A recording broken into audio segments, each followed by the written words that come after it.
कहानियाँ फिल्मों से बड़ी होती हैं। आज मैं आपके सामने एक ऐसे इंसान की कहानी सुनाने वाली हूँ जिसने जिंदगी से सीधा मुकाबला किया और हर बार का जवाब आग बनकर दिया। ये कहानी है नाना पाटेकर की। एक लड़का जो 11 साल की उम्र में खदानों में काम करता था, कभी भूख से लड़ता था, कभी खेतों में घास उखाड़ता था और फिर आर्मी में मेजर बनकर देश की रक्षा भी करता था और आखिर में बॉलीवुड का सबसे इंटेंस एक्टर बनकर सामने आता है। चलिए शुरू करते हैं इस अद्भुत सफर को। मुरुड जंजीरा महाराष्ट्र, एक छोटा सा गांव जहां गरीबी कोई हालात नहीं, एक आदत थी।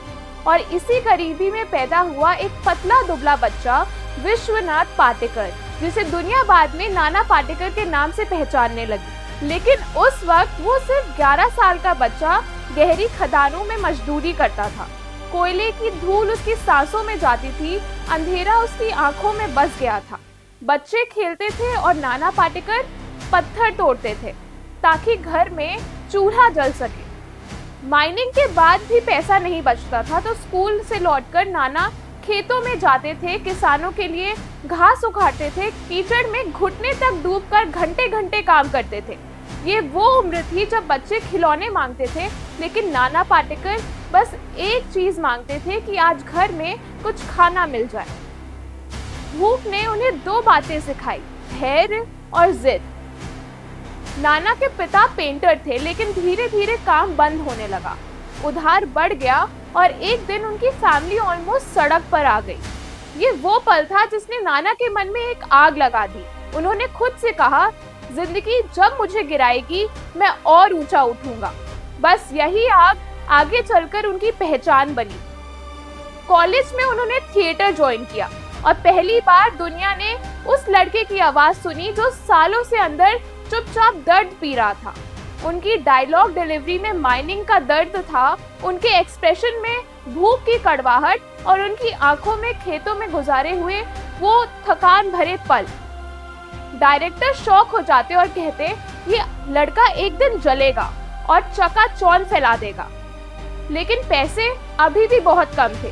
कई रातें बिना खाना खाए गुजरती, लेकिन नाना पाटेकर को हंगर की आदत थी और एम्बिशन की भी।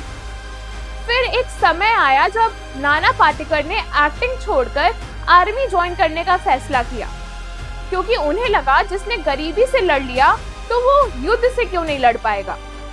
आर्मी ट्रेनिंग ने उनके अंदर के अनुशासन को बाहर लाया। Running, firing, mountains, cold nights, उनका शरीर थक जाता था पर उनका मन नहीं। और यहीं उनका सफर पहुंचा मेजर रैंक तक। कारगिल युद्ध के समय उन्होंने मेजर के रूप में एक्टिवली ड्यूटी निभाई। आर्मी ने उन्हें वो स्ट्रेंथ दी जिसने आगे चलकर उनके हर किरदार को स्टील जैसा सख्त बना दिया। आर्मी से लौटकर जब वो थिएटर और फिल्म्स में आए, तभी जिंदगी ने उन पर सबसे बड़ा वार किया। उनके छोटे बेटे का देहांत हो गया। एक पिता की दुनिया यहीं टूट जाती है, लेकिन नाना पाटेकर ने कहा, दर्द मेरे अंदर बस गया और वही मेरी कला बन गया। उन्होंने बताया कि उनकी इंटेंसिटी, उनकी रॉ एक्टिंग इस पर्सनल लॉस के बाद जन्मी थी। और फिर वक्त आया जब नाना ने पर्दे पर कदम रखा। जो इंसान खदान की अंधेरी में पला था, वो सिल्वर स्क्रीन पर चमकने लगा। परिंदा, क्रांतिवीर, तिरंगा, अग्नि सखी, अब तक 56, वेलकम, हर किरदार आइकॉनिक बन गया। हर डायलॉग हथौड़े की तरह, क्योंकि वो एक्टिंग नहीं करते थे, वो जिंदगी जीते थे। ऑडियंस को उनके चेहरे पर दर्द दिखता था और उनकी आवाज में आग सुनाई देती थी। लेकिन यहाँ कहानी खत्म नहीं होती। स्क्रीन पर वो हीरो थे, लेकिन असल जिंदगी में उससे भी कई बड़े हीरो। उन्होंने कई विलेजेस अडॉप्ट किए, फ्लड विक्टिम्स की मदद करी और अपनी कमाई का बड़ा हिस्सा दान कर देना, ये उनको हीरो नहीं बल्कि एक लेजेंड बनाता है।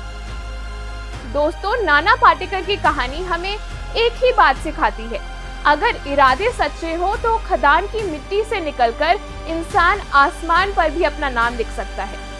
From a miner to a farmer boy to a soldier to a legend, this is not just a story. ये एक जिंदा एग्जाम्पल है कि हार सिर्फ वो मानता है जो रुक जाता है। मैं हूँ श्रेया। ऐसी ही पावरफुल, रियल और दिल छू लेने वाली कहानियों के लिए देखना मत भूलिएगा gossip with Shreya, only on nation now समाचार। मिलते हैं अगली स्टोरी में, तब तक के लिए थैंक यू।